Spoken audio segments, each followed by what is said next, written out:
ओम श्री गुरुवे नमः। ओम शांति शांति शांति। प्रणाम भगवान। भगवान योग वासिष्ठ महारामायण से उत्पत्ति प्रकरण और सर्ग नंबर 66 से 71 लेते हैं भगवान। शीर्षक है चित्त का विलास ही द्वैत है, त्याग और ज्ञान से ही अज्ञान सहित मन का क्षय होता है। इसका प्रतिपादन तथा भोक्ता जीव के स्वरूप का वर्णन। श्री वशिष्ठ जी कहते हैं, श्री राम जैसे एक दीपक से सैकड़ों दीपक जल जाते हैं, उसी तरह एक ही परम वस्तु चेतनात्मा अपने संकल्प से मानो नानात्व को प्राप्त हुआ है। मनुष्य चित्त मात्र ही है। चित्त के हट जाने पर यह जगत शांत हो जाता है। जिस पुरुष के पैर जूते से ढके होते हैं, उसके लिए मानो सारी पृथ्वी पर ही चमड़ा सा बिछा हुआ है। इसी प्रकार जिसका चित्त शांत है, उसके लिए सारा जगत ही शांत हो गया। जैसे केले के वृक्ष में पत्तों को छोड़कर और कुछ भी सार नहीं रहता, उसी प्रकार जगत में भ्रम के सिवा और कुछ भी सार तत्व नहीं है। वाह भगवान। जीव जन्म लेता है, फिर क्रम से बाल्यावस्था, युवावस्था, वृद्धावस्था तथा मृत्यु को प्राप्त होता है। तत्पश्चात वह शुभाशुभ कर्मों के अनुसार स्वर्ग और नरक में पहुंचता है। यह सब भ्रमवश चित्त का नृत्य अर्थात संकल्प मात्र है। जैसे मलदोष से मिलिन नेत्र चंद्रमा आदि में दो दो आकृतियां देखता है, वैसे ही भ्रम से आक्रांत हुआ जीवात्मा परमात्मा में द्वैत देखता है। जीव और ईश्वर में भेद का दर्शन करता है। जैसे मदिरा पीकर मतवाला हुआ मनुष्य नशे के कारण वृक्षों को घूमते देखता है, उसी प्रकार जीवात्मा चित्त द्वारा कल्पित संसारों का दर्शन करता है। जैसे बालक खेल कूद में वेग से घूमने के कारण सारे जगत को कुम्हार के चाक की भांति घूमता देखता है, उसी प्रकार जीव चित्त के भ्रम से ही इस दृश्य जगत को देखते हैं। यो समझो, जिस पदार्थ का चेतन अनुभव करता है, वह चेतन से अतिरिक्त दूसरा कुछ नहीं है। इस प्रकार दृश्य की शांति होने पर विषय न रहने से ईंधन रहित अग्नि के समान चित्त स्वयं शांत हो जाता है। जब पुरुष सच्चिदानंद घन परमात्मा से एकता को प्राप्त होकर निश्चल स्थिति में स्थित हो जाता है, तब वह शांत होकर बैठे या व्यवहार में लगा रहे, दोनों ही अवस्थाओं में भलीभांति शांत कहा जाता है। व्यष्टि चेतन अज्ञानी जीव विषय का अनुभव करता है, परंतु सच्चिदानंद घन में एकाकी एक ही भाव को प्राप्त ज्ञानी महात्मा विषय का आस्वादन नहीं करता। परम पद में आरूढ़ और सच्चिदानंद घन परब्रह्म में एकीका भाव को प्राप्त हुए पुरुष का देह के भान से शून्य और निर्विषय आदि समान अर्थक शब्दों द्वारा वर्णन होता है। जीवात्मा चित्त के संकल्प द्वारा ही स्थूलता को प्राप्त होता है और मैं उत्पन्न हूँ, जीवित हूँ, देखता हूँ तथा जन्म मृत्यु संसार को प्राप्त होता हूँ इत्यादि रूप से मिथ्या भ्रम का दर्शन करता है। चेतन के द्वारा जिस किसी का अनुभव होता है, वही स्थूल जगत है। रज्जु में सर्प की भांति प्रतीत होने वाले उस आभास को अविद्या अर्थात भ्रम कहते हैं। इस संसार नामक व्याधि की चिकित्सा एवं निवारण केवल ज्ञान मात्र से ही संभव है। यह संसार चित्त का एक संकल्प मात्र है। इसके बाद में किसी प्रकार का आयास नहीं है। जैसे अच्छी तरह देखभाल करने से रस्सी में सांप का भ्रम मिट जाता है, उसी प्रकार परमार्थ के यथार्थ ज्ञान से यह संसार रूपी भ्रम अवश्य नष्ट हो जाता है। श्री राम जिस वस्तु की अभिलाषा हो, उसी का निश्चित रूप से त्याग करके यदि रहा जा सके, तब तो मोक्ष प्राप्त ही है। इतना करने में कौन सी कठिनाई है। परमात्मा की प्राप्ति रूप महान उद्देश्य से संपन्न पुरुष जब इस संसार में अपने प्राणों का भी मोह तिनके के समान त्याग देते हैं, तब जिस सांसारिक वस्तु की इच्छा की गई है, केवल उसी का त्याग करने में कंजूसी कैसे की जा सकती है। जैसे हाथ में रखा हुआ बेल का फल अथवा सामने खड़ा हुआ पर्वत प्रत्यक्ष ही दिखाई देता है, उसी प्रकार उस तत्वज्ञ महात्मा के लिए परमात्मा का जन्म आदि विकारों से रहित होना प्रत्यक्ष ही है। जैसे प्रलय काल का अनंत अपार एकानव अपनी असंख्य तरंगों के कारण अनेक सा प्रतीत होता है, उसी प्रकार अप्रमेय परमात्मा ही अज्ञान के कारण जगत रूप से प्रतीत हो रहा है। उसके स्वरूप का यथार्थ ज्ञान हो जाए तो वही मोक्ष रूप सिद्धि प्रदान करता है।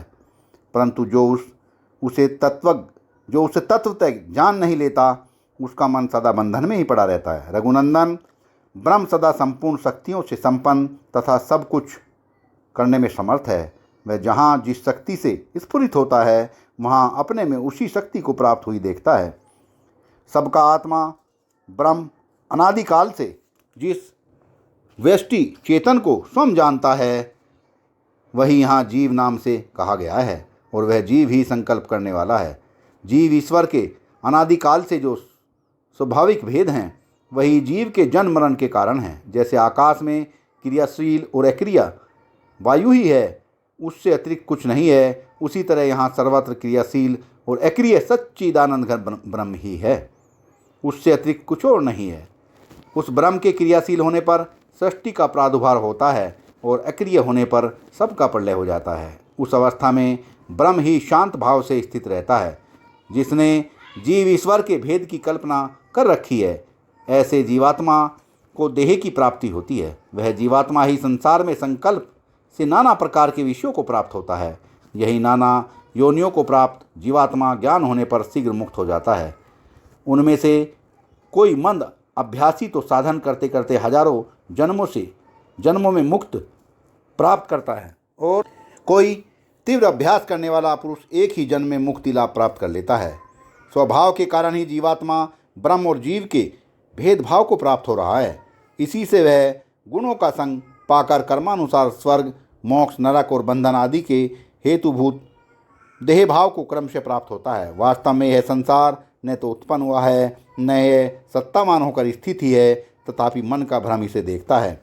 जैसे गोलाकार घूमने या नृत्य करने से भ्रम पीड़ित पुरुष नगर को भी घूमता हुआ सा प्रतीत देखता है, उसी तरह मन के भ्रम से जीवयुक्त जीवात्मा वैसे ही मन के भ्रम से युक्त जीवात्मा मैं उत्पन्न हुआ, स्थित रहा और मरा इत्यादि भावों का अनुभव करता है। परमार्थ वस्तु का दर्शन न होने के कारण आशा तृष्णा के वशीभूत हुआ चित्त अहम मम इत्यादि रूप से अनुभव में आने वाले असत संसार को ही देखता है, अर्थात उसे ही सत मानता है।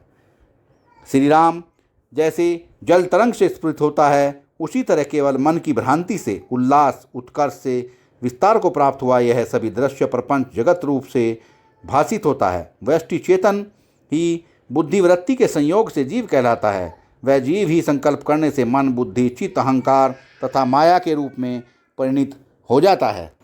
जैसे स्वप्न में जो नगर आदि का भान होता है, वह मन का भ्रम ही है, उसी तरह यह संसार भी चित्त का भ्रम ही है। व्यष्टि चेतन को जो संसार का ज्ञान है, वही जागरण कहा गया है।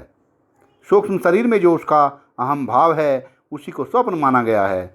मन का जो प्रकृति में विलीन हो जाना है, वही सुषुप्ति है, तथा केवल सच्चिदानंद घन ब्रह्म में जो एकाकी भाव से तन्मय हो जाना है, उसी को तुरीय अवस्था कहते हैं।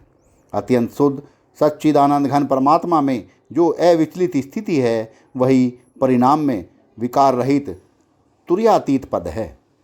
उस पद में स्थित पुरुष कभी शोक नहीं करता, अर्थात वहाँ शोक का सर्था अभाव होता है। उस परमात्मा में ही यह सब जगत संपन्न होता है, उसी में स्थिर रहता है और उसी में लीन हो जाता है। वास्तव में न तो यह ब्रह्म जगत रूप है और न उस ब्रह्म में जगत ही है। जैसे नेत्र दोष के कारण आकाश में भ्रम से मोती के दाने से दिखते हैं, वैसे ही ब्रह्म में भ्रम से इस जगत का दर्शन होता है। जैसे स्फटिक के भीतर प्रतिबिंबित वन आदि उसके यथार्थ ज्ञान के बिना सत्य से दिखते हैं, उसी तरह यथार्थ ज्ञान न होने के कारण अद्वितीय ब्रह्मरूप होता हुआ भी यह जगत शुद्ध ब्रह्म के भीतर नाना सा प्रतीत होता है। ब्रह्मा से लेकर कीट पतंग पर्यंत बुद्धिवृत्ति का भ्रम रूप जगत असत ही है, क्योंकि परमात्मा का यथार्थ ज्ञान होने पर इसका बाद हो जाता है। यह जगत मिथ्या ही उत्पन्न हुआ है, मिथ्या ही बढ़ता है, मिथ्या ही रुचिकर प्रतीति होता है और मिथ्या ही लय को प्राप्त होता है। शुद्ध सर्वव्यापी ब्रह्म अनंत और अद्वितीय है। अज्ञान से ही वह अशुद्ध सा, असत सा, नाना सा और असर्वव्यापी सा अर्थात सीमित सा ज्ञात होता है। जैसे जल भिन्न है और तरंग उससे भिन्न है, जैसे जल भिन्न है और तरंग उससे भिन्न है, ऐसी जो बालकों अथवा मूर्खों की कल्पना करता है उसी से जल और तरंग में मिथ्या भेद की प्रतीति होती है। उसी प्रकार जो यह जगत का भेद प्रतीत होता है वह भी वास्तविक नहीं है। केवल अज्ञानियों ने उसकी कल्पना कर रखी है। जैसे रस्सी में सर्प की स्थिति है वैसे ही ब्रह्म में शत्रु और मित्र के समान विरुद्ध और अविरुद्ध भेद अभेद शक्तियों की स्थिति संभव है। सत्संग को विराम देते हैं भगवान। प्रणाम भगवान।